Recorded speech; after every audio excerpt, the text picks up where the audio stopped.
This is our first meeting of 2020. Glad to see you all here. Some familiar faces and some new folks. Glad you've come to join us. Even though we have the word club in our name, it's very misleading. You don't have to join if you've wondered. We get our name from the Oxford Socratic Club of the mid-1900s, which was presided over by the famous Christian apologist C.S. Lewis. And their mandate was to explore, really, in a broad sense, Christian worldview issues. And that's kind of what we do in the Gonzaga branch of the Socratic Club as well. We meet about once a month during the school year, so about 8 times during the year. This is our, I think, 16th year in operation. I can't believe it's lasted that long, but it's been lots of fun on the way. As I mentioned, there's a listserv sign up. I send out about 10 or 12 emails a year, no more than that, not lots of junk mail. So if you want to know what's going on, given our focus and topic, we cover issues like Christianity and popular culture. We've done some film things. We cover theological issues like the problem of evil. And we cover topics like what we're looking at today, Christianity and politics. So, broad range of different topics. We have a website which you can find easily. Just do a Google search, Gonzaga Socratic Club, and there are videos from most of the last decade of our meetings that you can find lots of interesting stuff there. So, I hope you'll take a look. And again, welcome. Glad you're here today. I don't want to take up too much time because the conversation that we're going to start tonight could last a long time, and we have 2 really good speakers.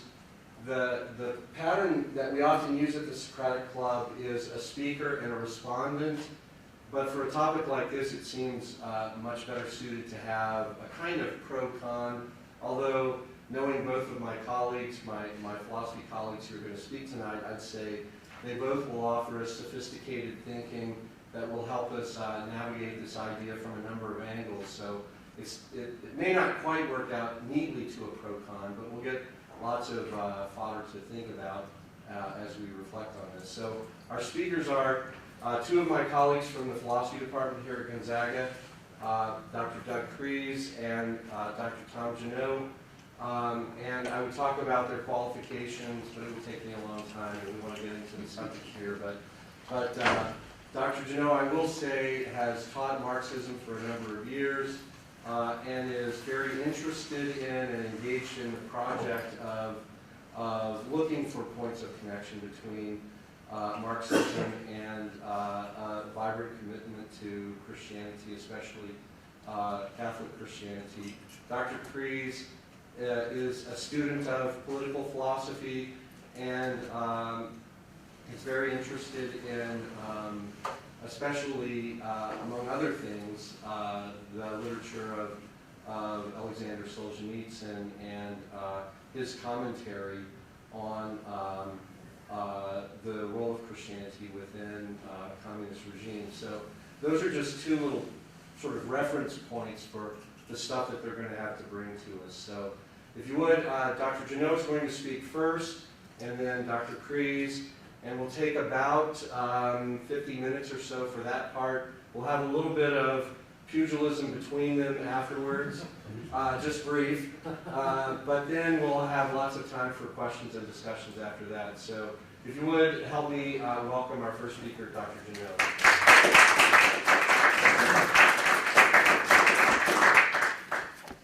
Hey. I'm typically nervous on occasions like this, and my preferred method would have been to write out a talk, but I found that on the way of preparation, it's a little bit like popping corn, and it just kept coming. And so what I propose to do is start out by stating the argument that I would have closed with if 25 minutes hadn't elapsed. And I've asked Dr. Calhoun to definitely and vigorously cut me off at 25 minutes because that's the allotted time. and there's way too much to talk about here. I'm going to give this answer. So the question is Christianity compatible with communism? And the easy and obvious answer is no, and then we could all go home. The dubious answer is yes. So the safe answer is it depends. And of course, it depends on what you mean by Christianity, and it depends upon what you mean by communism.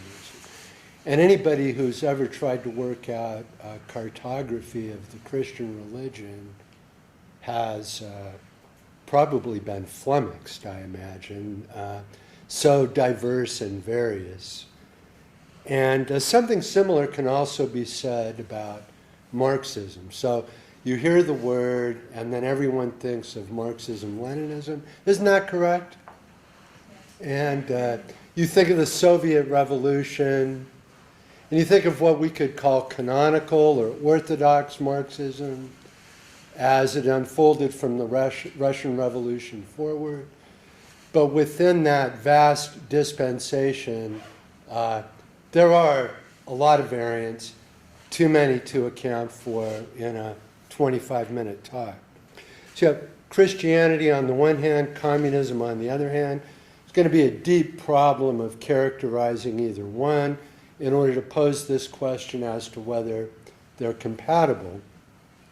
I gave the it depends answer. It depends on whether I can have my own way or not. And if I can have my own way, then we'll work out a conditional and qualified answer to the question, which will be the answer yes. It will be an affirmative answer. And the argument's going to go like this.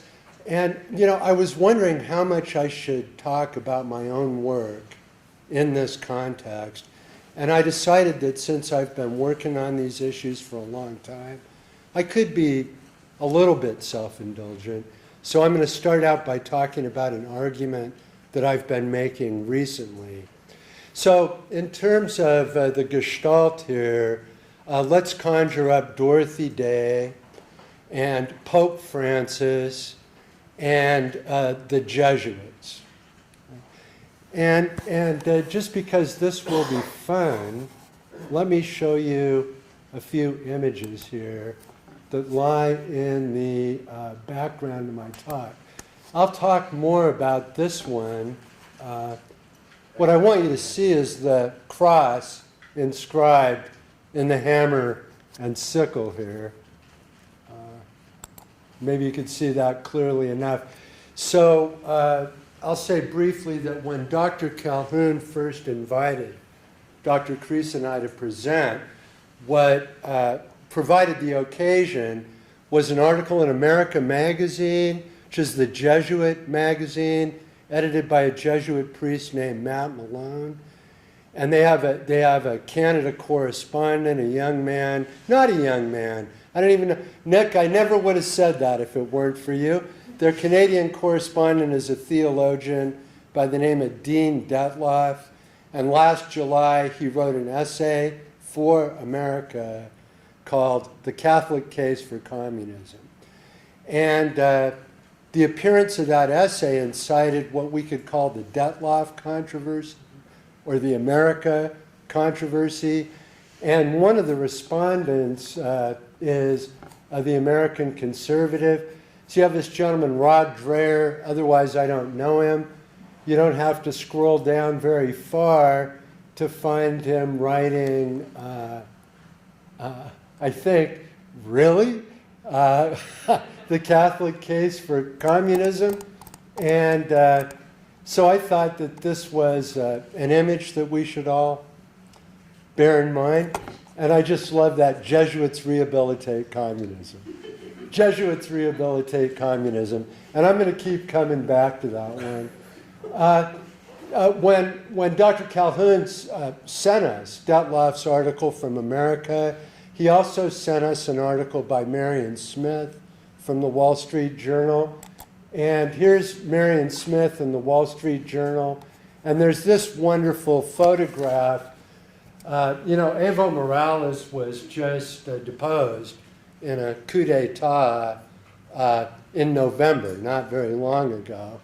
But when Pope Francis visited Latin America and came to Bolivia and met with Evo Morales, Morales gave him this cross, and you can see that it's actually a crucifix because there's Christ our Lord inscribed on the hammer and sickle.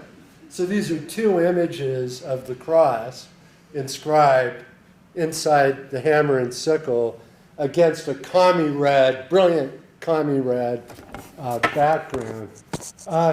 Why anybody might be interested in this question in the first place might have something to do with this famous quotation from Domhilder Camera, and because it's on everybody's posters, I have a poster version of it here that I thought was aesthetically pleasing. When we give food to the poor, when I give food to the poor, they call me a saint. When I ask why the poor have no food, they call me a communist. And Dorothy Day, by the way, expresses a similar sentiment in her autobiography, The Long Loneliness, which I didn't bring with me to quote. But this is a problem she was very much engaged with, beginning in the early 1930s. And just to complete the line that I have in mind, I just wanted to remind everyone about the murder of the Jesuit martyrs in El Salvador, at the University of Central America. On their campus, paramilitaries came up, murdered 6 Jesuit priests, their housekeeper, and her daughter on November 16th, 1989. And I thought it'd be good for us if we bore that image in mind as well while I proceeded. So we have Dorothy Day, the founder of the Catholic Worker Movement. We have Pope Francis, in particular, writing his encyclical letter from 2015 called Laudato Si, on care for our common home, which many commentators have read as a kind of a Marxist encyclical, which I think, strictly speaking, is quite incorrect. But the argument that I'm going to make goes like this.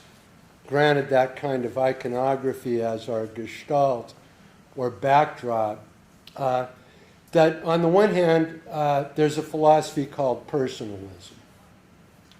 And in fact, the last 3 pontiffs have been personalists, avowedly and explicitly.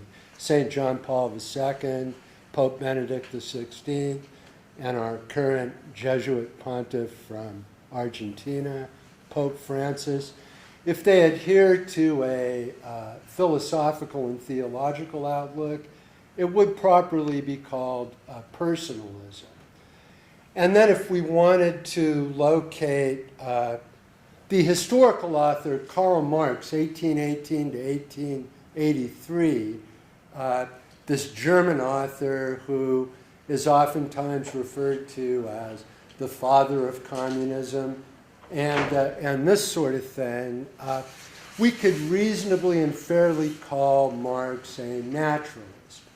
Now, ordinarily, or oftentimes, or within Marxism, Leninism, he's called the dialectical materialist, which is terminology that you'll find in Engels. But Marx, when he's writing in the mid-1840s, characterizes his own outlook, for example, in the economic and philosophic manuscripts of 1844, as a naturalistic outlook. And in this way, he bears comparison with a lot of other figures. 2 I'll just mention.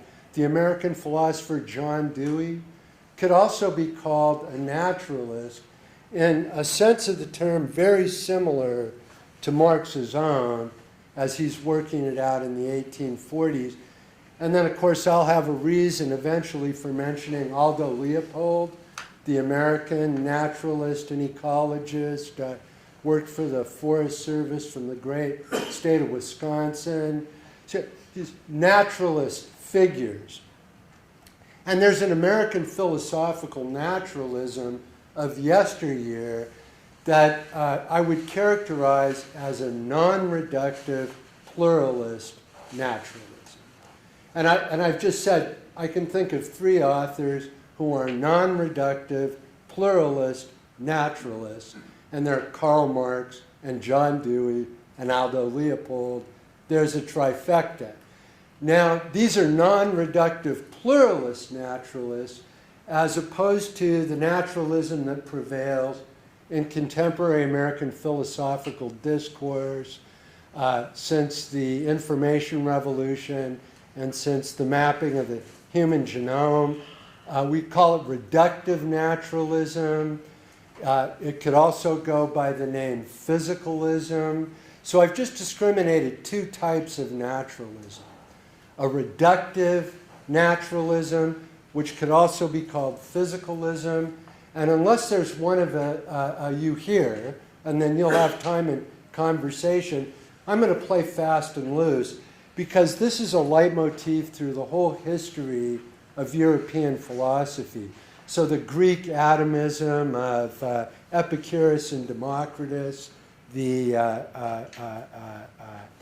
recovery of Greek atomism in the context of the Renaissance, at the point of the origin of modern science. So by the end of the end of the 17th, beginning of the 18th century, here's the language Marx uses in a work called the Holy Family. The Holy Family. The Holy Family calls it Anglo-French materialism. And then there's the Engels view that can be called dialectical materialism. And at least for Lucretius and for Thomas Hobbes, the kind of naturalism that's in play is a reductive naturalism that is a kind of historical ancestor of contemporary methodological naturalism and physicalism. And if you're intellectually oriented that way, then not only is that outlook inconsistent with Christianity, are you following me? Prima facie, and inconsistent with personalism, prima facie. But there's no breathing room there either. So, but the situation is different with a non-reductive pluralist naturalism like Marx's or Dewey's, such that a Christian believer who had personalist commitments could engage in a kind of fruitful Marxist Christian dialogue. And I want to go, so I wanted to go so many directions with you this afternoon. But there's been a Marxist Christian dialogue from time immemorial. If I could bore you until it was dark, I'd seize on two iconic decades from the 20th century. I'd seize on the decade of the 30s so that we could talk about the old left and the context within which the Catholic worker movement was founded, and the equally iconic period, usually called the 60s, which with a little bit more permission like bleeds into the 70s and even into the 1980s, and something called the New Left, right? And the Catholic worker movement is still around. So the Catholic worker movement stands in some kind of relation to the old left of the 1930s, and it stands in some kind of relation to the new left of what is commonly called the 60s. And, we could go into all of this in great depth and detail, but the virtue of going back to the 1930s is that then I can appeal to Esprit, the French journal, Emmanuel Mounier, the great personalist writer who in the middle 1930s wrote a tract called The Personalist Manifesto, and really his mentor, the Thomistic metaphysician, and one of the great philosophers of the 20th century, if I may say so, Jacques Maritain.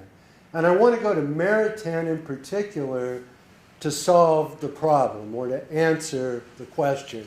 So I want to derive a principle from Maritain that I'll call the principle of practical convergence in order to attempt to stage a conversation between the personalist philosopher and theologian on the one hand and the non-reductive naturalist on the other hand.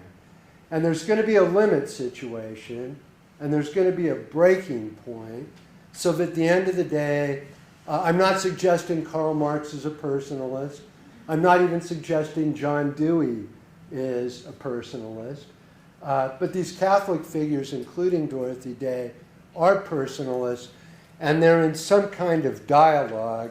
And what makes the dialogue possible is what I want to call a principle of practical convergence. And so now I want to quote Maritain. And he's writing in The Nation. Are you familiar with The Nation? An American publication. Liberal publication, slices to the left. A lot of distinguished writers in American letters have written for The Nation over the years. And at this point, Maritain's in the U.S., and he's going to write for The Nation, responding to Sidney Hook, who was a student of John Dewey's, and also was going around in the 1930s calling himself a communist.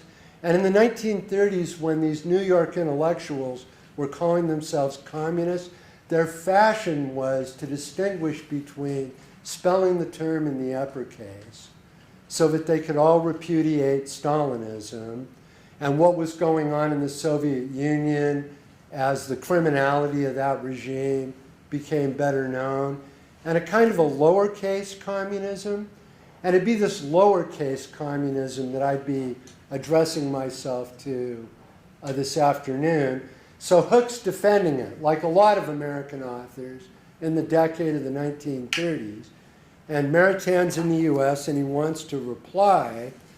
And he writes this: people possessing quite different, even opposite, metaphysical or religious outlooks can converge, not by virtue of any identity of doctrine, but by virtue of an analogical similitude in practical principles toward the same practical conclusions, and can share in the same practical democratic faith, provided that they similarly revere, perhaps for quite diverse reasons, truth and intelligence, human dignity, freedom, brotherly love, and the absolute value of moral good. So Maritain is not suggesting that any view converges with any other view, but he suggests a principle of practical convergence whereby parties with quite different metaphysics may nevertheless fruitfully engage one another in dialogue, converging on a point. And David, may I ask how much time I have? Because another 5 minutes or so. See, this is absurd. I have a lot of material here. Come by my office sometime. If you can find me, I'm on sabbatical, and I could run through this whole drill. But I was wondering, what is in the air? Why are we having this conversation in the first place? So America Magazine permits Dean Detloff to make a Catholic case for communism. They're so anxious about it that the editor of America, Father Matt Malone, writes an apologetics, even before there's any critical reaction to the appearance of the essay, which I was going to go into a little bit more, but I no longer have time. It's last summer, so a lot of reaction, and we're still all very much proceeding in the spirit of Laudato Si, right? So you bring these chickens home to roost to our Spokane community and to the campus of Gonzaga University. Let me just make a couple of quick hit-and-run references here. So we have the pleasure of Professor Nick Brown's company here. Nick is emeritus philosopher from, Nick, remind me of the institution. South Texas College, where our former colleague, Debbie Hutchinson is now teaching. And Nick's just grew up in Spokane, recently retired. So he started a Dorothy Day Labor Forum here in our community, which meets twice a month on Thursday evenings at Firehouse number 4, is it, Nick? And, you know, so who would show up for a Dorothy Day Labor Forum? You know what I mean? It bring things even closer to home on the GU campus. And the astonishing thing is that faculty groups are being organized across the campus to discuss the Holy Father's encyclical letter, Laudato Si. And I've written and published about it. Directly on topic, is Pope Francis a Marxist? The answer is no. But Laudato Si, the encyclical letter, does have several Marx-like features that I'd aim to review with you this afternoon, but now won't have time to do. But there's no way in hell that you properly call Pope Francis a Marxist or a communist. Did I say that loudly enough and often enough? However, our distinguished colleague, Timothy Weidel, in the Department of Philosophy at Gonzaga University, has just recently written for the most prestigious English language journal in environmental ethics, unsurprisingly called Environmental Ethics. He has this essay called Laudato Si, Marx, and a Human Motivation for Addressing Climate Change. And the penultimate section, I told him I was going to talk behind his back. The penultimate section of his article is called The Convergence of Pope Francis and Marx. The Convergence of Pope Francis and Marx. And there is a reason for thinking that Pope Francis and Karl Marx would come out in roughly the same place as to the urgency of climate change. So to put another figure in the mix, perhaps I could mention Naomi Klein. Are you familiar with her at all? Who wrote in 2014, This Changes Everything, Capitalism versus the Climate. I've got an author here from The Guardian who says that Pope Francis is a bit like Naomi Klein in a cassock. I mean, that's what he writes. I think that's kind of funny, Naomi Klein in a cassock. And in fact, the Holy Father did meet with Naomi Klein. So there's a lot of conversation about this in the air right now, and even within our own campus community, concerning this very important encyclical letter, Laudato Si, that was published in 2015. And then I think the serious intellectual question for us concerns its worldwide reception, and its reception among people who are oriented by the kind of humanism that Karl Marx works out, in particular in the economic manuscripts of 1844. Now, I was going to take about 3 or 4 minutes to present my general argument, which I've just done. And then I was going to begin again and start with my notes in earnest, which I no longer have time to do. But I hope we can have some discussion about this. And my great fear now is taking up too much time. But thanks for this turnout. And these are, I think, really important conversations to have on the campus of a Jesuit university. And as I say, if you can find me, I'd be happy to talk with you.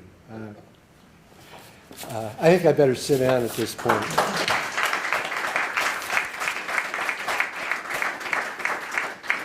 Thanks, Tom. I'm like Joseph McCarthy. I came here to wave a lot of documents. See, look, I'm prepared. I'm well prepared. My colleague, Dr. Kries, will take the conversation now. We would never accuse you of being Joseph McCarthy, Tom, so you don't have to worry about that. frankly have been a little under the weather, and I was worried that I would not be able to collect my thoughts extemporaneously, so I have written out what I wanted to say. The question under consideration this afternoon is whether communism is compatible with Christianity. As Professor Jeannot said, a lot depends on what we mean by communism and Christianity. I'm going to divide my remarks according to three different definitions of communism. First, if by communism we mean Marx, or at least Marxism, it seems to me that the answer to the question of the compatibility of communism and Christianity is rather obviously no. Professor Jeannot and I agree on that. I won't take too much time on this, but a couple of things it seems would be worth mentioning. Well, one, Marx himself was an atheist. Atheism is rather different from theism, including Christianity. Marx argued for an historical process termed dialectical materialism. This is rather different from divine providence.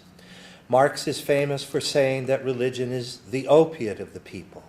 Seems quite certain that Christianity was at least among the opioid religions for him.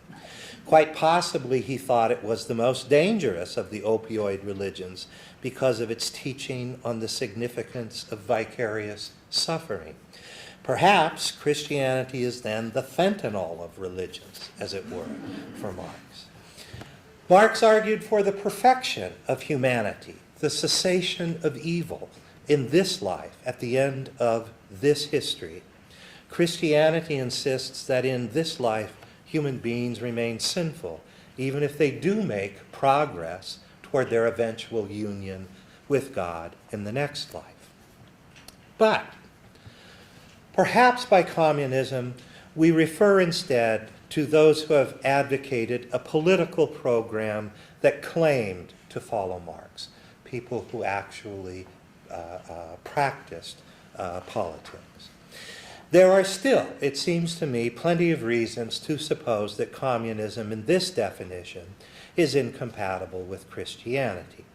For example, the first communist constitution was actually adopted in Mexico, and the persecutions of Christians that followed were extraordinary, in that they featured the public shooting of priests, including Jesuits such as Miguel Pro, whose execution was actually put on tape and broadcast. As I was writing this, I was thinking, the only Jesuit martyrs from South America that we mention around Gonzaga are the ones from El Salvador. Well, there was only, in this situation in Mexico, there was only one Jesuit martyr. Of course, he's the most famous one, Miguel Pro, but we never talk about him at all at Gonzaga, let alone all of the lay people and secular priests who were simply shot. The Christians eventually fought back in that conflict in what came to be known as the Cristeros War. And then there was the Spanish Civil War, which had more than one dividing line, but a principal one, again, was the division between communists and Christians. Then, of course, there is the whole phenomenon, Professor Jeannot pointed out, of the Soviet Union, which young people seem to me to be fast forgetting. In addition to shooting Christians, the communists of the Soviet Union sent millions of them into the Gulag concentration work camp system, where huge numbers of them died. This was a penal solution that, it has been argued, arose out of the writings of Marx. The Soviets sent non-Christians into the system, sometimes because of their political views, sometimes because of their race or ethnicity, sometimes because of their class origins, sometimes because they wanted slave labor. So, to be fair, they often sent people into the camps who were Christians, but were not sent for being Christians. But they also sent people there precisely for being Christian, especially Christian monks, the groups called the Old Believers, and Baptists, all of whom were important parts of the Christian population in what was formerly termed Russia. All this was rationale for what President Kennedy once termed the, quote, long twilight struggle against communism, which was supported by almost all Christians. And then there is the ongoing persecution of Christians in the East, including North Korea, which claims at least to be a communist nation.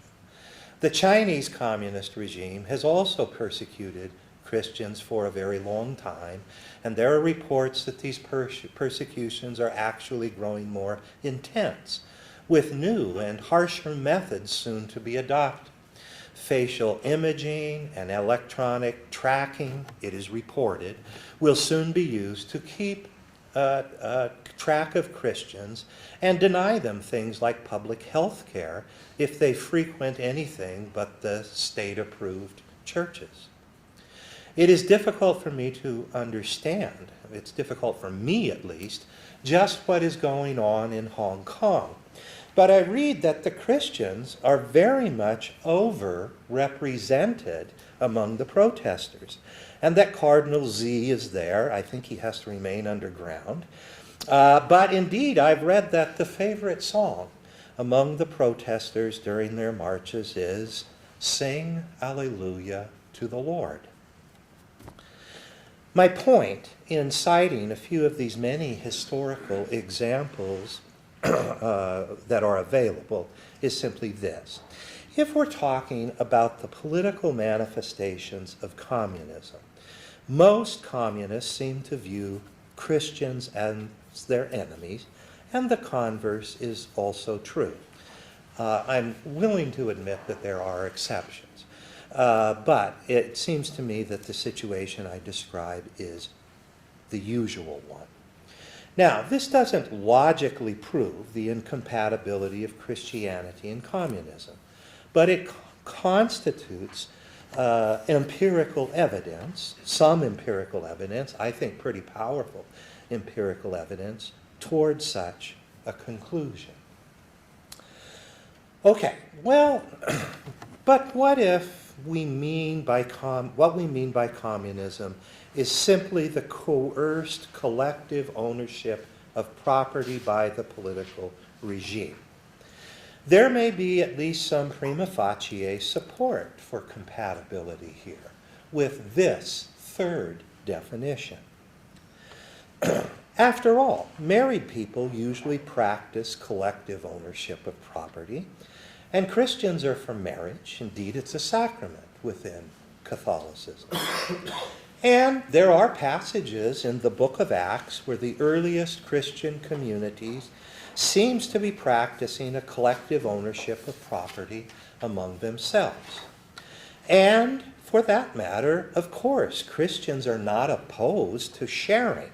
Our Christian mothers all taught us that. And then there's the testimony of Thomas Aquinas himself, who was quite sure that collective ownership of property was imprudent, but did not say that it was actually unjust or immoral. On the other hand, families are not political regimes, and in thinking about Thomas, it would seem that we have some sort of obligation to attempt what is merely prudent if we are to seek the common good. However, I only have time to address the biblical argument just now, which seems to me to arrive more quickly at the heart of the issue anyway. To begin, then, many of the historical critical exegetes think that the passages in Acts are not intended as statements about history. That is, to be taken literally, as we might put it today, but rather as a literary tool showing that the eschaton is beginning to break in with the establishment of the church. I've never been all that impressed with the contemporary historical critical exegesis, so I'm not going to embrace this interpretation completely. It surely does seem, though, that the author of Acts finds the practice of collective ownership to be utterly remarkable and not the norm. Indeed, it does not seem to be practiced by the other Christians in Acts. Voluntary collections of private property seem to be taken up, for example. Paul's letters seem to be written against a background of private property. Paul even emphasizes that he paid his own expenses with private property that he had earned while making tents. Even more to the point, it seems to me at least, would be the practice of almsgiving in the Bible. In the Old Testament, and honestly, I think I originally learned this point from Tom's father, who was my Old Testament teacher long ago at Seattle University. In the Old Testament, there were practices such as gleaning, for example. According to this practice, a farmer would not harvest the most outside rows of grain in a field, which were less desirable anyway, since weeds and such would more likely intrude there than anywhere else. Rather, the farmer would leave those portions of the field for widows, orphans, and the poor generally to come gather grain. That's a nice example of sharing, to be sure, but notice that it assumes private property as the background. The farmer owned the field and gave some of his private property to others, who, by the way, also contributed their own labor to the project. In the New Testament, there are also several examples. Ash Wednesday is coming up in 4 weeks and 2 days. And again, the church will read from the Sermon on the Mount the injunction for Christians to practice prayer, fasting, and almsgiving as signs that we are repairing our relationships with God, ourselves, and our neighbors. The sermon is quite clear that we are not to publicly display our giving of alms, but it is equally clear that we are to give alms and to give them generously and, it seems, voluntarily. But in order to give alms, we have to have something to give. And we do not have anything to give if property is all owned collectively and coercively by a political regime. To me, though, the ultimate Christian argument about almsgiving is the story of the widow's mite. I don't know what Professor Jeannot thinks about this story. I've come across other scholars, communists or Marxists, who really do not like this parable at all. They would point out that the widow really didn't help anybody with her mite. It was too small to be of much aid to any poor person. But Jesus says she gave more than those who had given greater sums. And this, to me, sort of clinches the following point. The communists advocating the coerced collective ownership of property usually at least seem to care most about material outcomes. How many were helped? By how much were they helped? Almsgiving in the Bible, though, seems to be more concerned with what almsgiving does to the soul of the one who gives. To be sure, almsgiving should help others, but it helps the giver most, in that it enables the giver to grow closer to God. Christianity cares about almsgiving most because it cares most about the soul. Does communism really care that much about the soul? Yes, sure, the communists want the supposed alienation of my soul from its labor to be overcome. But I wonder, once everyone has been fed and has a roof over his or her head, then what does a communist want me to do? Does communism really care that much about anything other than body? This inattentiveness to soul, interestingly, seemed to form part and parcel of the Catholic critique of communism from the very beginning.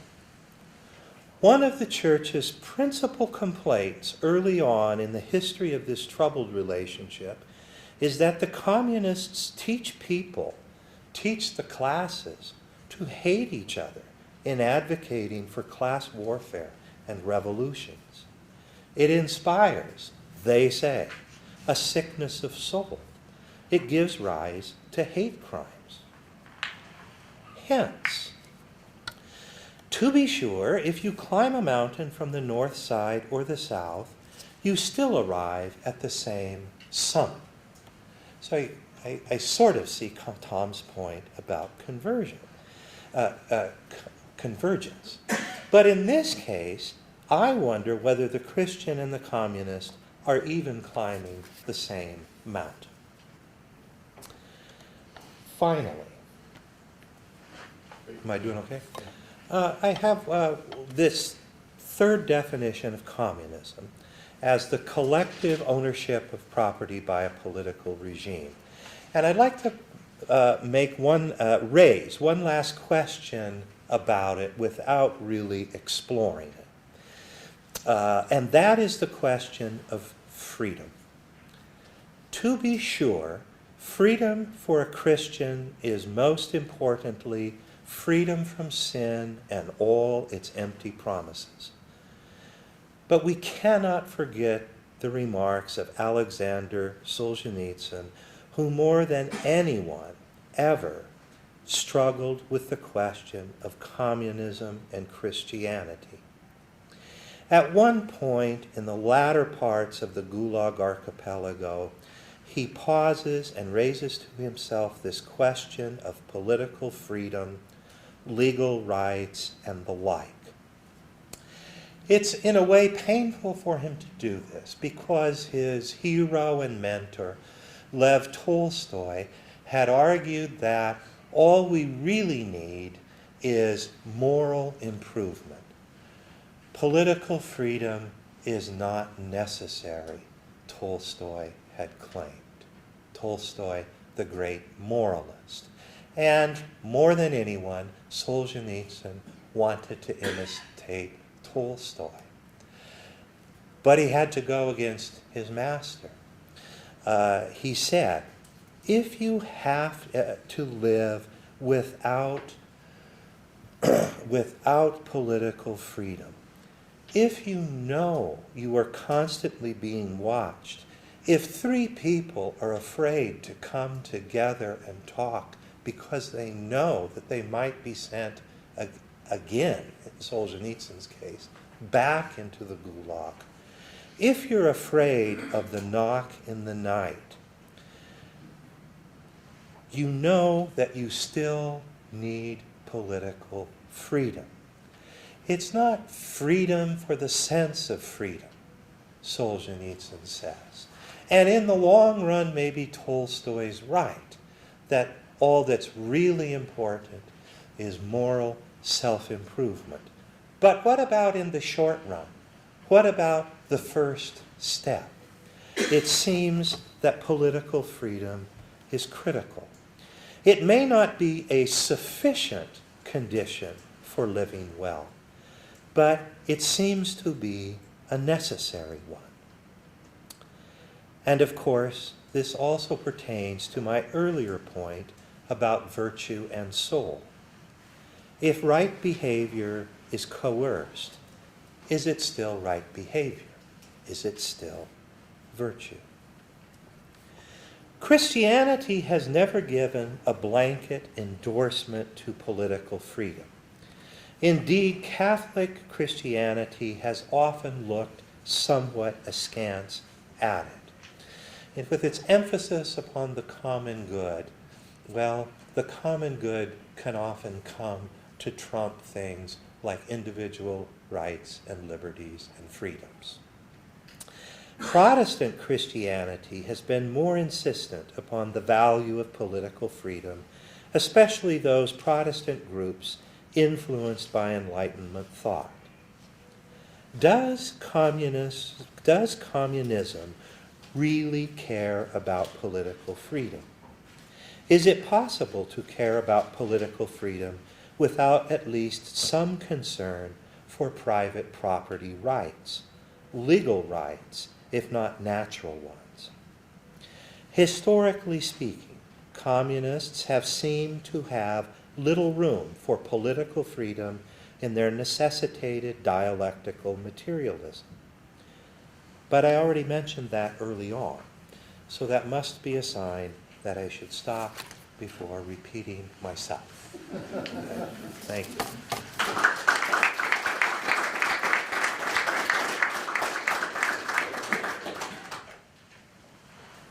Well, we'll let doctors, we'll let the two of them converse for a few minutes, and then take to move a folding chair. so Tom, why don't you start, and then we'll proceed from there. Well, I'd like to sit next to you. Oh, I thanks for mentioning my dad. Well, I don't,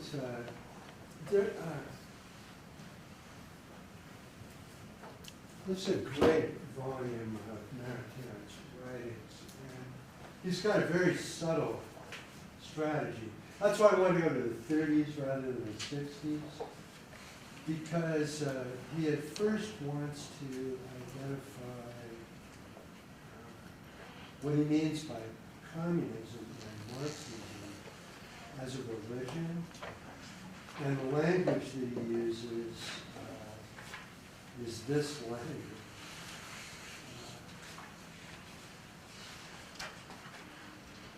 An atheistic, dialectical realist, absolute immanentist metaphor. Now, if you accept that definition, which I suspect coincides with what you mean by dialectical materialism, when you use that expression, there is no compatibility between that kind of outlook and a Christian outlook. But this is a volume on integral humanism, and as Maritain proceeds, he ends up staging a kind of conversation between what he calls socialist humanism on the one hand and his own integral humanism on the other hand. And that exchange is, first of all, it's very open, and we were talking about circumstances in French life in the decade of the 1930s, and where there's the felt need that you could trace back to Rare Navarre in 1891, to address in some fundamental way this basic conflict between capital and labor. So if we started from the beginning again and pick it up at the end of the American Civil War, ask why Pope Leo XIII wrote that encyclical, 40 years later, Quadragesimo Anno, in the context of the founding of the Catholic worker movement, and that tradition of social encyclicals extending all the way down to the present, which is why I want to emphasize Laudato Si. And I didn't get a chance to use this language. I wish I would have practiced with my dogs for a couple hours before I showed up here, so that I could talk about the search for a third way as the larger context. Because the church has really never had, I'm just going to be blunt, it hasn't had any use for what they used to call laissez-faire capitalism. I'd also like to have engaged in a kind of polemic with the writer that I bet you admire, by the name of Michael Gonzaga, dearly departed a couple of years ago. democratic spirit of capitalism, in which he is trying very strongly to, I mean, he'd be my bet north for this kind of conversation. So it's, the search for a third way. And then as a second point, it doesn't matter to as many people as it might matter to me that Lenin isn't the same as Stalin, and that circumstances in 1917 and 1918 aren't the same as circumstances in 1947, and that Stalinism is a kind of dialectical degeneration and deformation, a properly Marxian outlook.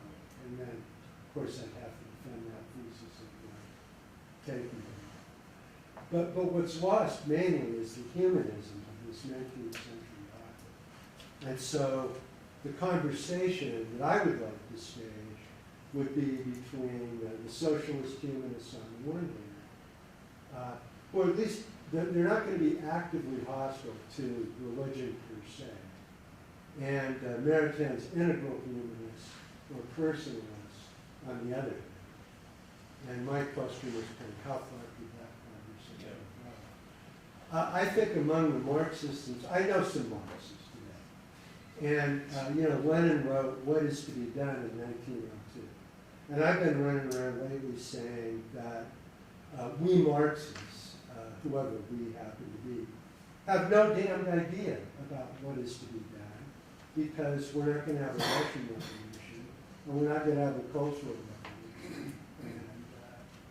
And so I don't think the Marxists necessarily know what to do in a context like the United States of America. But they're clearly on the side of, now just to go to that see the cry of the earth and the cry of the poor. And so that, to me, is where these elements would cohere in that kind of a landscape. Well, I guess I want to also be clear that my argument was that Christianity and communism are, well, I think they're incompatible. A lot of that degree of incompatibility depends on what one means by communism. But I would like you to ask me not to assume that because I was arguing that communism and Christianity are incompatible, it doesn't follow that I think that communism and laissez-faire capitalism, or I would probably use the phrase modern liberal democratic society, are compatible either. Okay, so and I would say that I'm not a Michael Novak fan, because I think that's precisely the mistake he makes. Okay, he runs those two together, and so I think of Christianity as some third way. Okay, if we could ever unpack it, then. Well, I don't know if these we want to get into. I mean, I have nothing against Lauren Day. I don't. It strikes me that she's not, these a full-blooded Marxist communist. But so I don't want to criticize Dorothy Day. This is an historical argument we could have. But it was Solzhenitsyn's claim, and precisely what was so dangerous about the Gulag Archipelago is that the Stalinist excesses came right out of Lenin, and that Lenin started the camps, and so forth. And so I guess I just don't want to concede that. Well, I don't want to get into it now, but I want to concede that.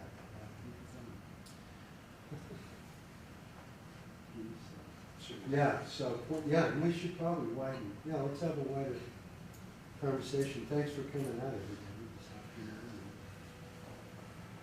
There's sure some, do we put enough meat out on the table to stimulate some conversation? Or? You can direct questions to either or both of our speakers, so please, questions, comments. Michael's. Professor Trelevan over here. Oh, okay, sorry. Well, I'll let you guys, Oh, okay, yeah, manage well, I here. just saw his hand. Okay. Put the workers. It would seem to me that one thing left out is the question of Christianity and social democracy. That there's an issue in Christianity about how far capitalism takes over society and how far social justice expectations, needs should counterbalance that. And so one has political parties and movements and thinking that a higher level of solidarity amongst us, a higher level of commitment to one another's well-being would be important. And that's really largely the debate here in America and elsewhere. The official communism, and where communism seems attractive in outside the official communist societies, it's kind of a pretty watered down political effort that comes to their social democratic party with an atheist and Marxist facade, but they're competing for elections and they have policies by that healthcare and education that aren't radically different from what one find in Western Europe, for some purposes like healthcare. And they're being willing to do business with Catholics and other Christians, even though they don't see eye to eye doctrinally. But they're a competitive political party who have already agreed that it's a pluralistic environment that they should operate in. Whereas Stalinism only seems to survive in North Korea and many the totalitarian mechanism of the Chinese regime, surveillance mechanisms. So I propose that the Christian social democrats are the real game. I would so identify myself. I'd say we're all liberals in the sense of supporting the idea of individual rights and freedoms. But I would describe myself as a social democrat and liberal in terms of classic liberal notions of the economy. So, if I understand you, your suggestion is that really the modern liberal democratic regimes are all more or less the same. They have capitalist or semi-capitalist economies with a greater and larger safety net, as it's sometimes called. Larger and smaller senses of our what Catholic thought is often called property as a social mortgage to it. John Paul II. Remind us of that, but teaching goes back much earlier. And the social mortgage requires of us who have means to, through the tax system elsewhere, surrender some of those means to the well-being of kids or the healthcare system and so on.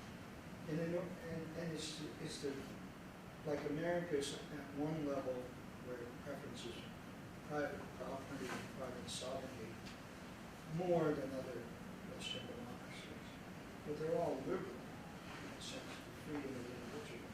But I think the Catholic preference would be toward a more egalitarian distribution of things that provide us security and the possibility of the flourishing of our lives. And that's what I see in papal encyclicals going back to Leo XIII and when Catholic thought of Rome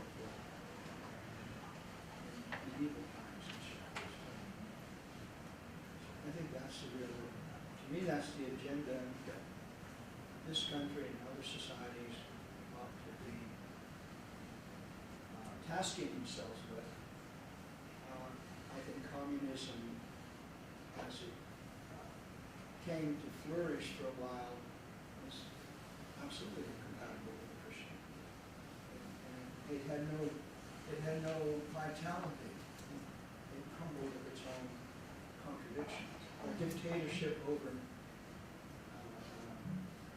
needs is a dictatorship, and that's incompatible with Christianity and a lot of other things. And Henry's been trying to get into it. It seems to me that, and hopefully this is the case for everyone else, that there's a significant difference between the likes of Stalin and Soviet Russia and the likes of Dorothy Day, Peter Marn, and the Catholic worker movement. And I think that potentially the difference therein lies not as to which one is communism and which one isn't, but which one is authoritarian and which one is libertarian. And I don't mean that in the sense that we use it here in the States, but in the difference being between one being coercive and one being non-coercive. But Dr. Kries, would you say that the Catholic movement isn't communist? I think I would say that. Something that's that was my last point. It seems to me that communism, and I think in its classical expressions, Marx and Marxists, I posed it more as a question: do they really care about freedom, individual rights, and so forth? And I don't know they do. So I guess I don't see Dorothy Day as being a real communist. So not I think she's a definition of communism, but something entirely different. something quite different from classical communism anyway. And certainly, if we change the meaning of the word communism enough, you know, how could you object? How could anyone object to it? Kind of where I despair a little bit because I have a pretty serious interest in a woman by the name of Jeannot, not to mention several other people, who set out with the aim of recreating the original Marxism of Marx for our age. And that's a slogan, but it's also a program. And so my favorite thing to do is to go back and read Karl Marx. And he basically uses the terms socialism and communism interchangeably. But in either case, life is short.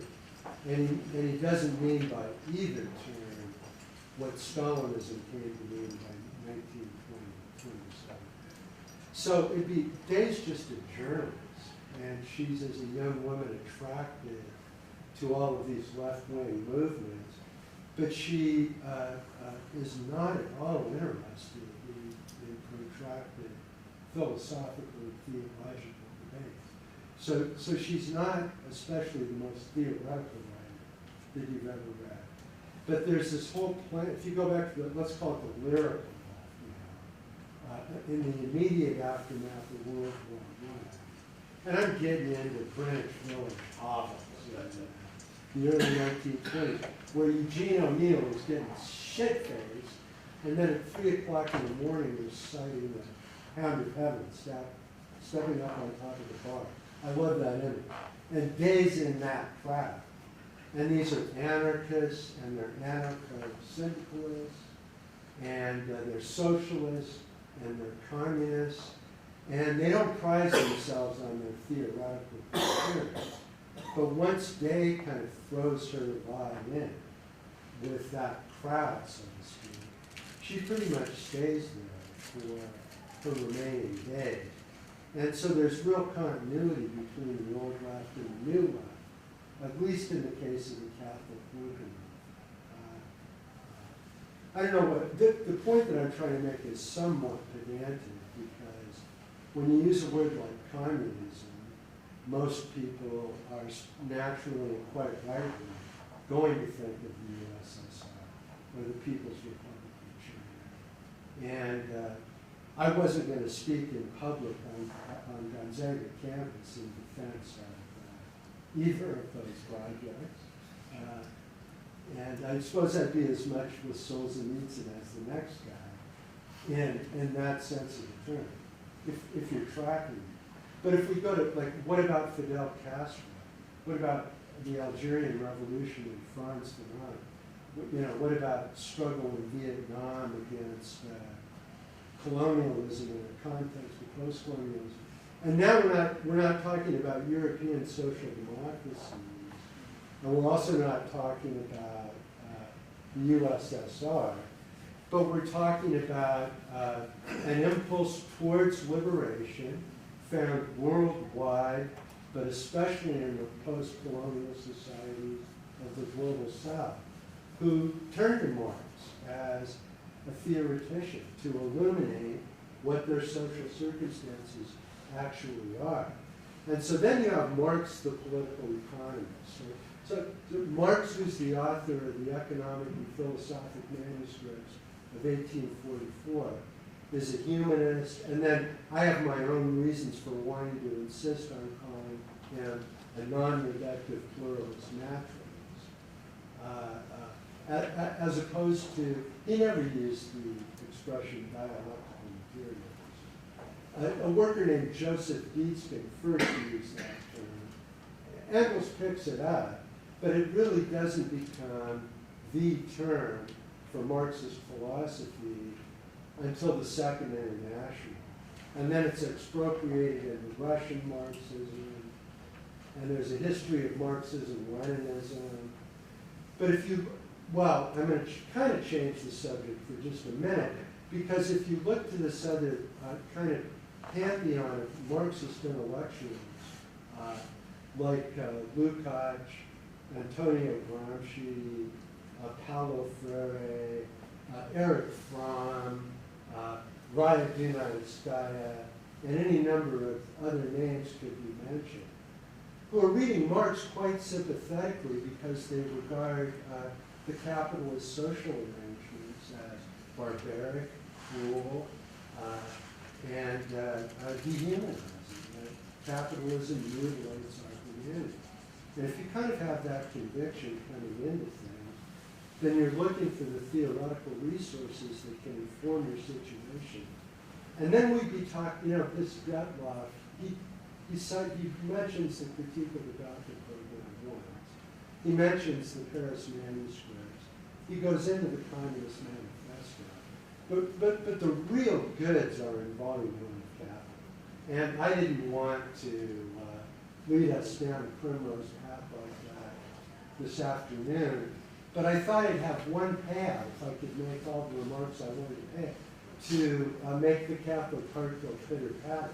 And it would be this path, that there's no more ardent critique or ruthless critique of Malthusianism than Marx's critique.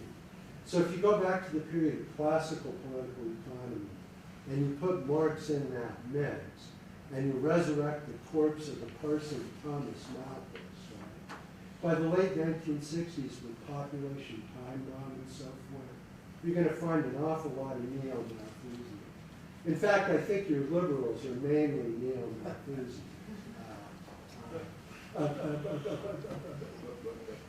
Bourgeois who vote for Democrats but sure as shit don't want to get caught in a poor neighborhood after dark. This is what my son said. Kind of liberal who's all poor people except doesn't want to be around any poor people. All right, that's kind of a smart-ass remark, but we're moving towards the end of our evening. And you got to ask, why are all these, we could call them social justice warriors, around the globe, in a variety of contexts, including our Jesuits, ever since the 32nd General Congregation, have been kind of like returning to this well through liberation theology into a kind of a textual landscape. Karl Marx, and I know, David, you don't like this expression much, but for purposes of social analysis, because a Catholic Christian believer wants to read the signs of the times. And I was trying to not get too close to the times, but like Bernie Sanders is your social democrat. Social democracy is invented in the U.S. It's the New Deal under Franklin Roosevelt. Then you have these fascist regimes in Europe that are defeated in the Second World War.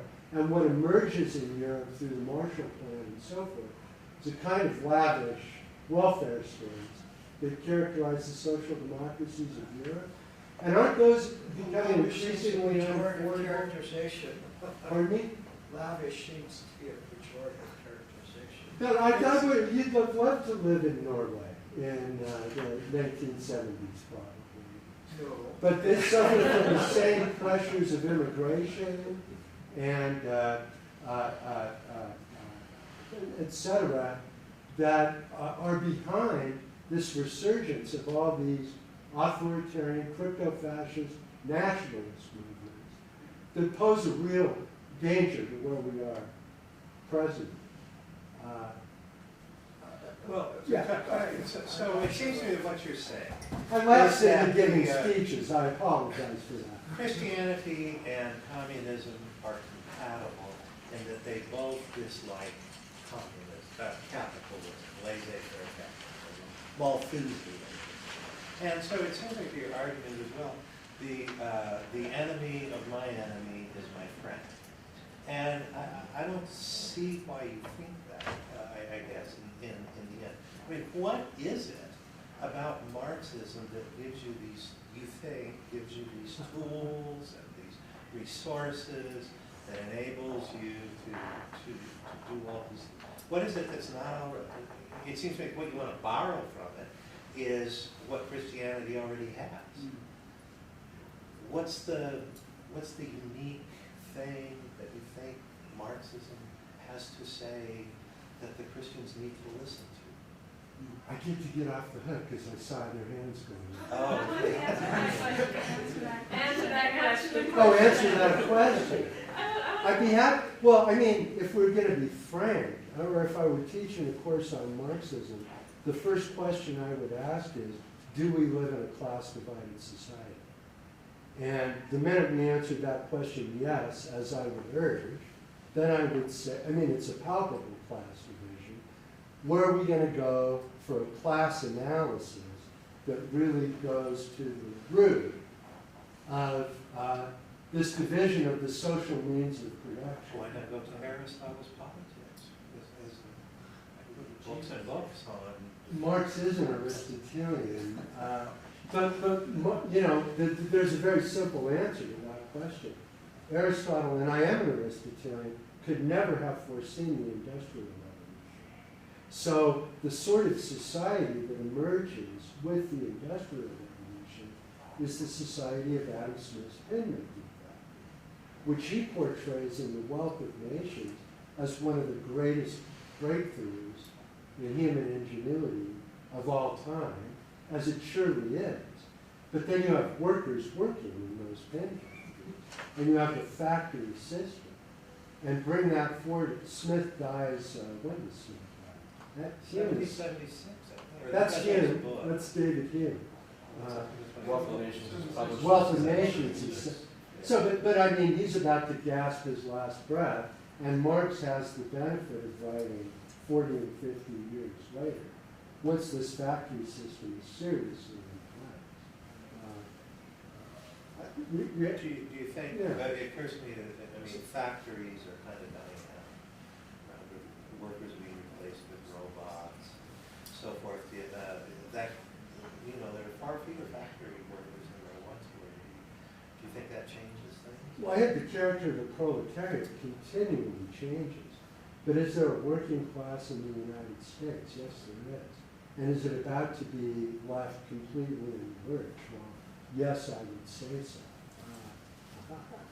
It's going to be a society of 20% and 80%. And you know, we've got lots of nice local images to bring this social reality home to us in the most concrete way. And solutions in Europe have principally been reposited in austerity. And we have an austerity regime here in the United States. So when Trump talks about, and I wanted to go until 6 without ever mentioning the name of the 45th president. But he's touting bringing manufacturing back to America. So there's that Foxconn, Wisconsin deal. To me, that's kind of another one of these iconic images. So you know anything about a Foxconn, the way it operates in the People's Republic, or working in an Amazon warehouse right now. I wanted to get the end of the modern world in a big hurry, so I used it anyway, you know. Anybody want to work in an Amazon warehouse? I want you to say whatever you'd like to say, but I noticed, I'm anxious because there are Yeah, hands. let's get the hands. Sure. Well, I mean, I may just be repeating Dr. Kries' question, but I think you started out your talk by saying that there's so many definitions of Christianity, it's hard to wrap our minds around. One of the reasons for that, one of the beauties of Christianity is that it finds expression all over the world, all through time, in any situation. But I think you just said that, well, Leninism doesn't quite, those were different circumstances from the original Marxism. And then you have no idea how Marxism is going to work in the United States of America. So what is it about the original Marxism that's so magical that I mean, it hasn't worked, you know, my parents escaped from the Chinese version of communism in 1949. What is it about it that still holds such appeal? And why isn't it organically producing great societies? I mean, Well, it's been fecund in a lot of different ways. Michael Harrington writing The Other America in the early 1960s. you know, I think we can look for threads of themes from Yes. intellectuals Yeah. through these times. Yeah. And I think to identify all these threads, but in terms of a broad ability to build a sense of community and helping it prosperous, don't need in the capitalist way, in the spiritual way. Where has that put? Where has anything of the original Marxism found expression until it broadly energized the life of the people? I think that's a great question. Why it would continue to be appealing in 2020 is a separate question. I think it continues to be appealing to intellectuals and to certain threads, like yourself, certain threads of intellectual communities that are looking for some deliverance from, frankly, the crass capitalism that we have. And I don't think anybody's arguing with that. But just in terms of practical expressions of its flourishing, where is it? I'm smiling. So I think it's a great question. versus the constant, the organic introduction of the Christian gospel throughout the centuries.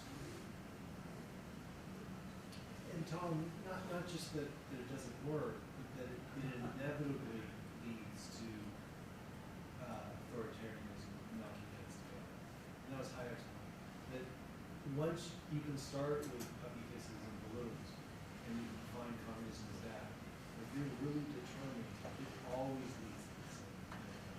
It's real horrible. So there's something inherent to it that's authoritarian and illiberal.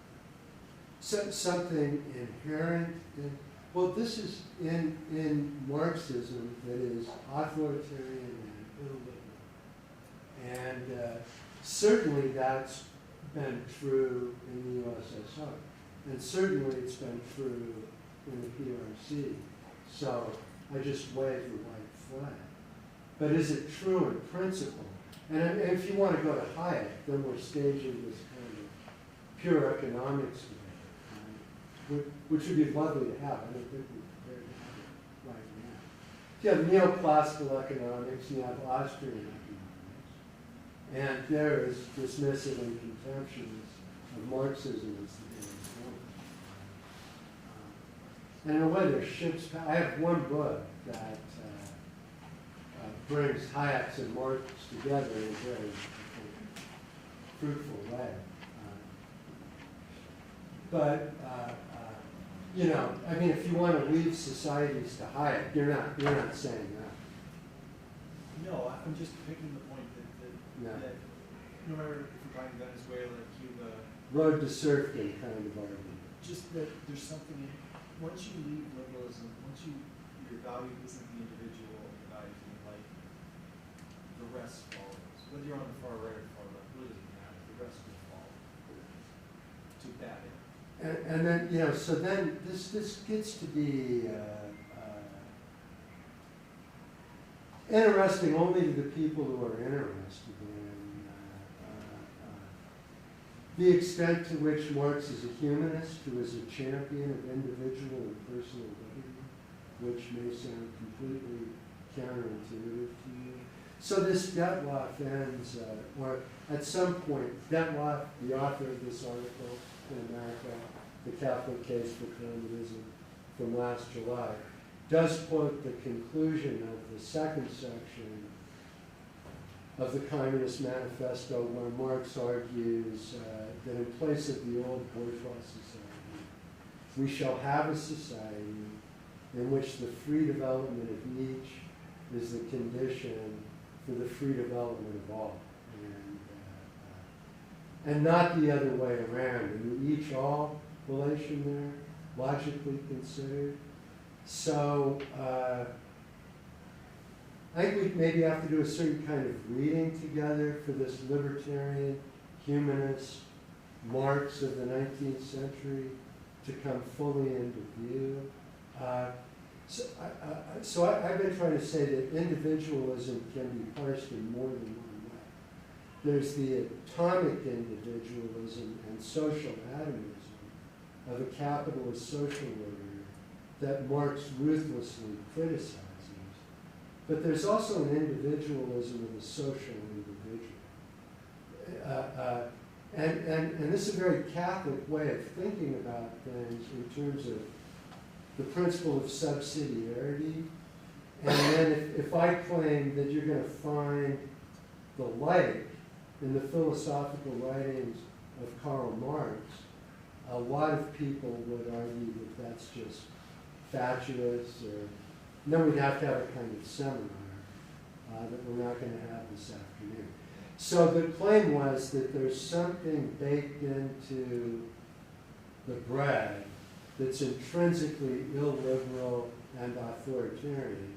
And then, I mean, all of us could, once you say, look at the societies that call themselves Marxist, you know, the case is kind of closed. And I'd love to wave the white flag anyway, so that's what I'd be doing.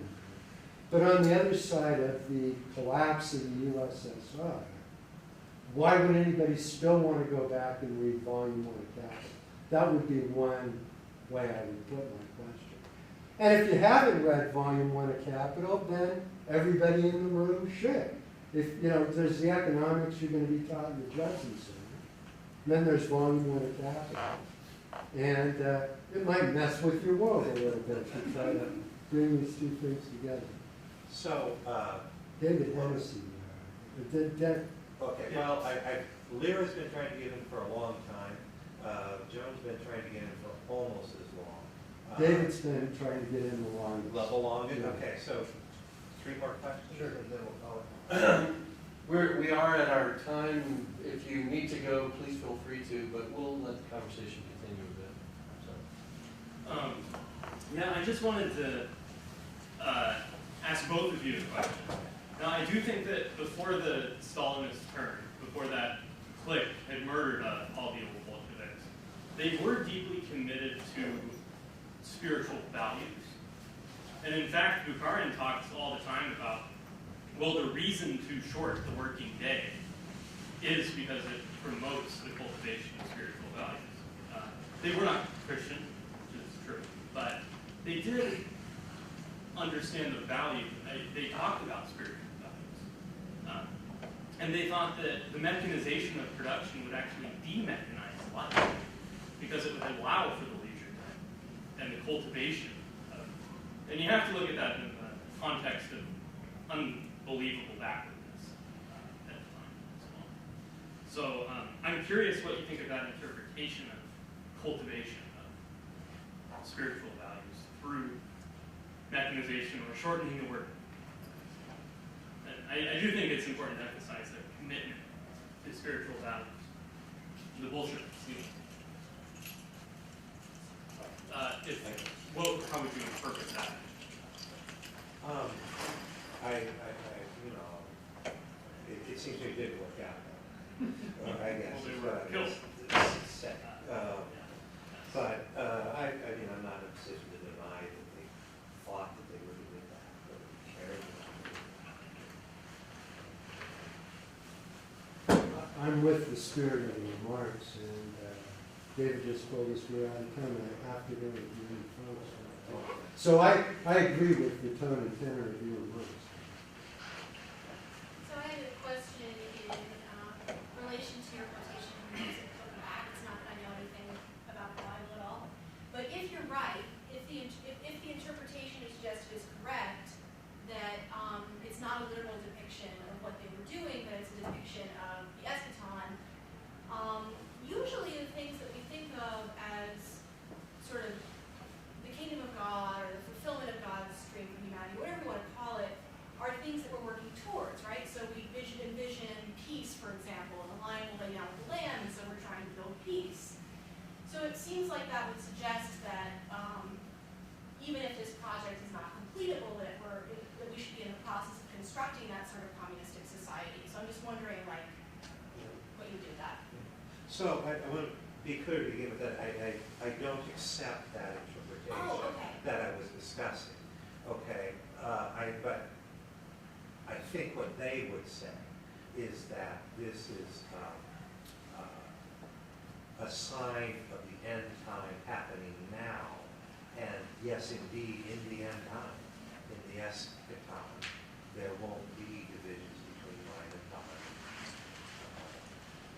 But that's in the eschaton. Right, so I'm wondering, like, wouldn't that imply, though, that we should be in the process of attempting to achieve that? Sure. We should share. And you know, absolutely.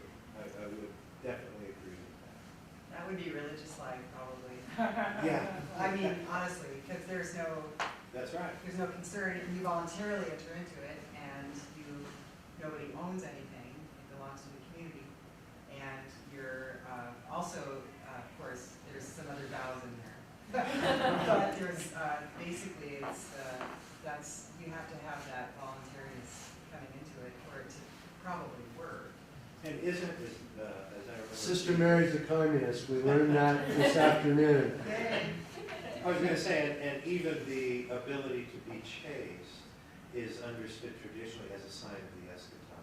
That's right. And it's all for the kingdom, as they say. So that's exactly it.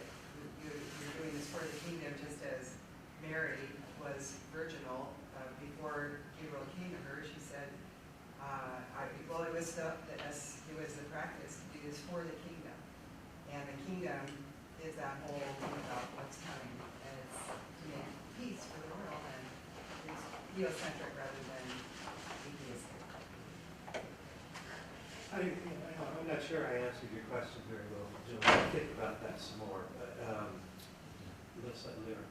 So can I come up and make a diagram for my question? Because I think it'll be easier than trying to create words. So, I love diagrams. yeah, I was like, thinking, Diagrams there are are two some of my colors, which is what favorite I need. things. So, as I was listening to both of you, I was thinking, I'm confused about the question, and the question that David posed that brought us all here together about the compatibility of communism and Christianity, right? And so, Tom, can I ask for clarification? Communism and Christianity are not identical? Oh, Would you no. say that's true? Okay. Yeah, I would say that's true. So, the markers will open. I'm not completely lost. I don't think they're identical. I put lotion on, I can't open the marker. I have that book. Thank you. Okay, so we could have, well, let's say communism, and then we have Christianity, which I think we all agree are not the same, right? So the question is, are they compatible? And I appreciate how you both talked about how communism has multiple definitions, and Christianity maybe has multiple definitions, but neither of you raised the question about what does compatibility mean? And you actually seem to be operating at times with slightly different meanings. So, Tom, you seem to take this approach, a partial overlapping Venn diagram, in which you are saying, like, okay, the communists care about the poor, the communists care about economic justice. Christianity also cares about those things. So they seem to be compatible because they have this overlapping section. And that's why Doug pointed out and raised the question, well, what is it that communism adds to what Christianity already holds? Doug is asking, what is the value here other than this section that they already hold in common? Doug, on the other hand, you took a view of compatibility that said, well, we have Christian principles, right? And is Christianity compatible with Marxism? Excuse me, Tommy, you're really talking more about Marxism than communism. And when you were arguing that they were not compatible, you spoke about first principles like atheism and theism. And the version of compatibility that you're using there really is a question about wholly overlapping circles, namely that they share all those primary first principles in common. But there seems to be one other version of the meaning of compatibility. Compatibility here meaning overlap of part, here meaning overlap of all first principles. And the third version of compatibility would be first principles that do not mutually exclude each other. Rather than here being identical, you could also have a compatibility in which the first principles are not mutually exclusive, which I don't know how you draw. So That's actually similar to, that's what you're getting at with Maritain, right? This idea of convergence? Tom? Yeah. Yeah, but I felt like that idea of convergence is really saying that communism and Christianity both agree on certain principles, say Despite about their before, disagreement on first principles. on other I things. called it a principle of practical convergence following Maritain. Right. And hence, this is why Doug raised the point about in his characterization, all you seem to be arguing for is that the enemy of my enemy is my friend. Namely, in a practical situation, we can both agree that Malthusian utilitarianism is detrimental to the good of all because it's detrimental to the good of my brother and my sister and my comrade, right?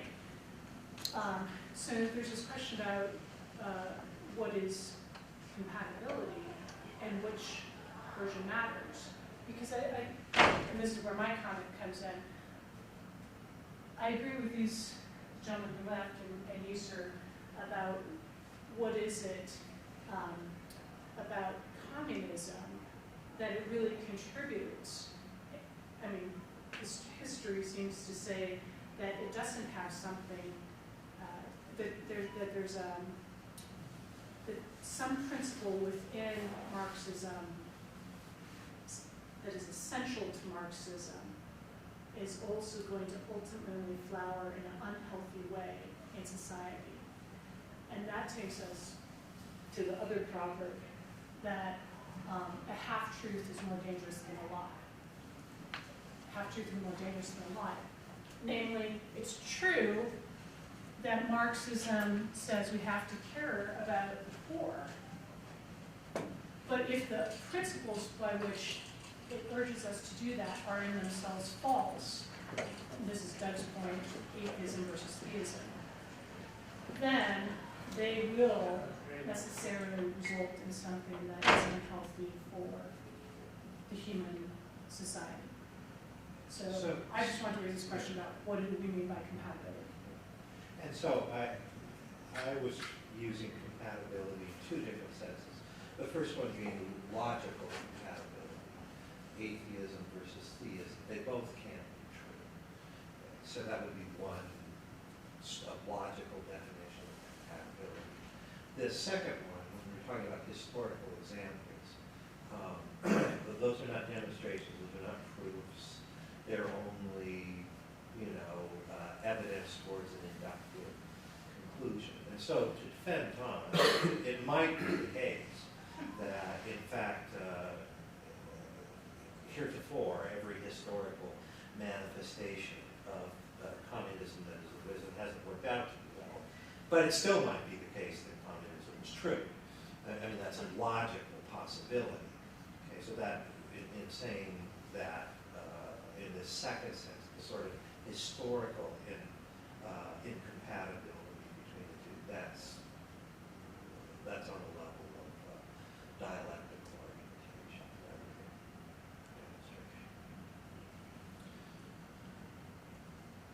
demonstration. I tried to present, I hope it was clear, what I thought was a clear argument at the beginning. Perhaps it wasn't clear.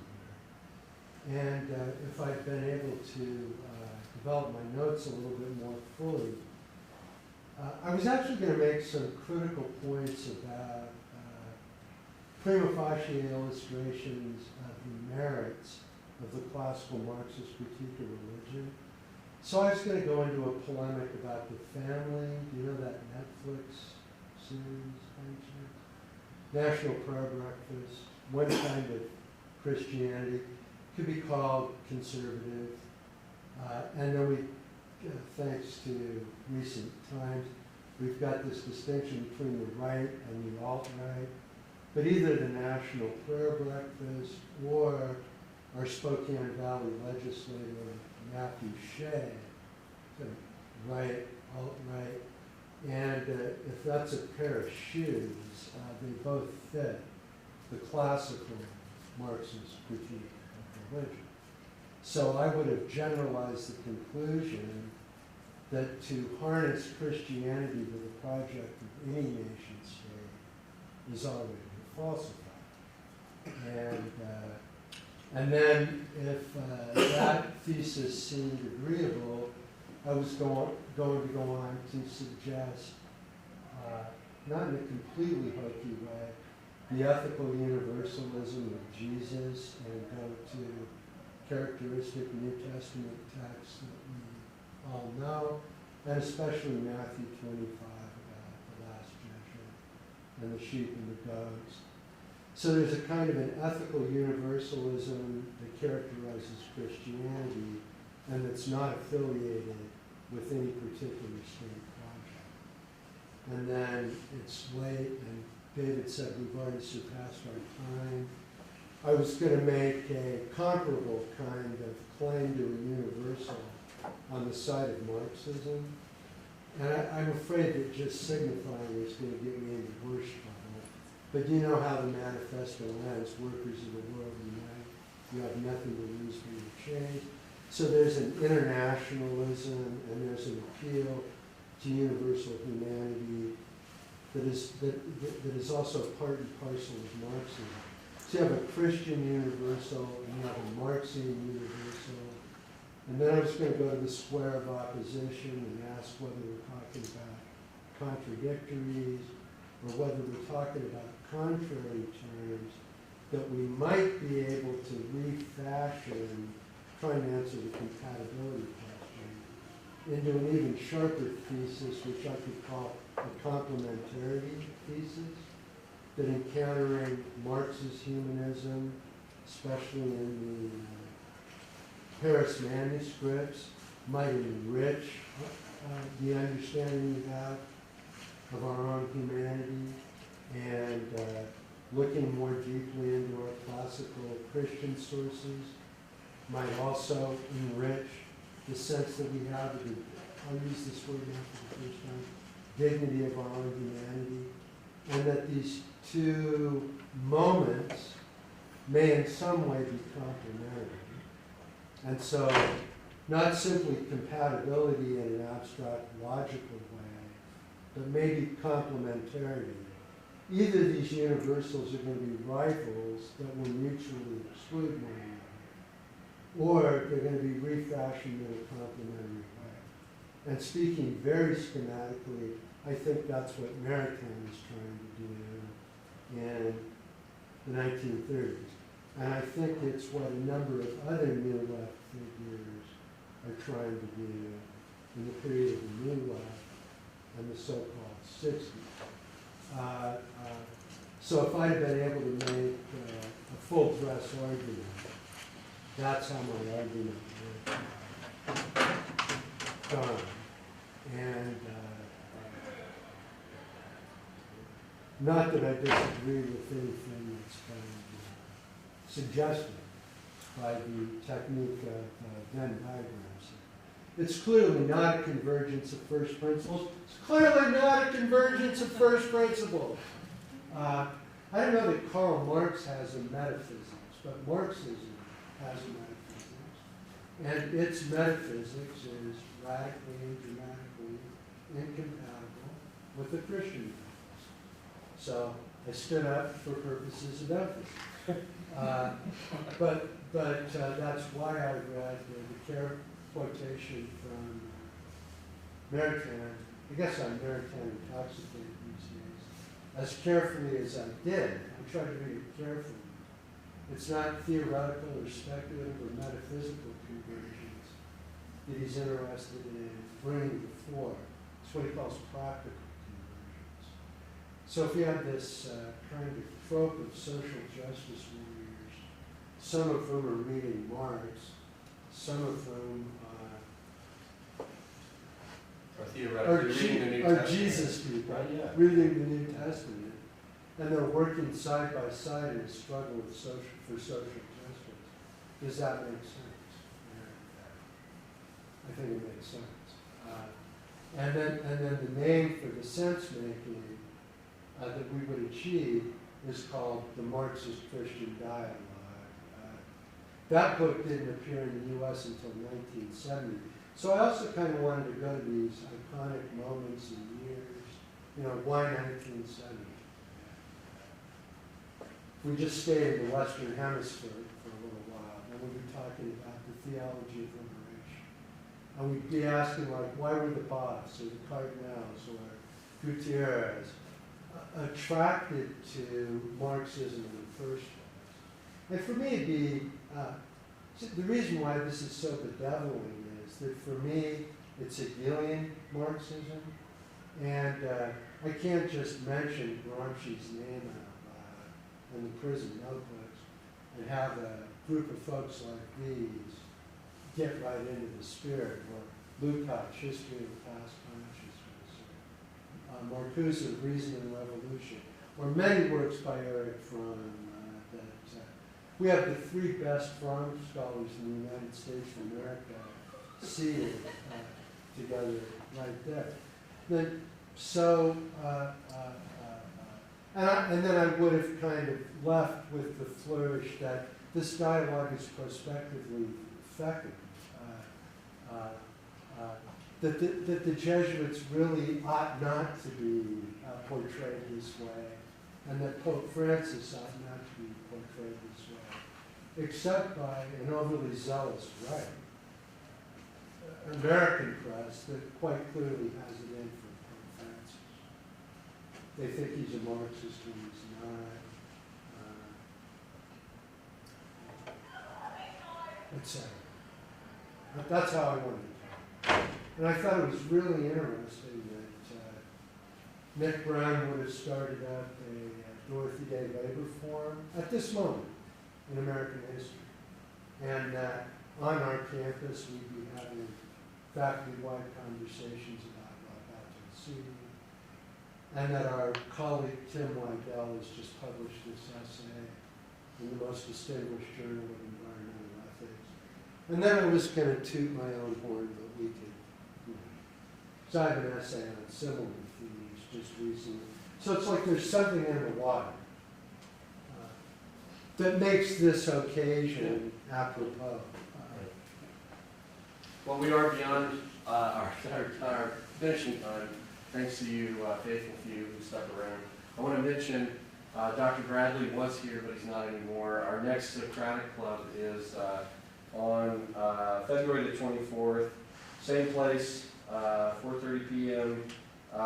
Dan Bradley will be talking about Poesis and the Imago Dei creation and J.R.R. Tolkien. So, really interesting topic. Hope you'll be available and come back. Thanks for coming. If you're interested in keeping up with our communications, the sign-up list for the listserv is over on the table over there. Thanks, Candy. Let's thank our speakers. Thank you.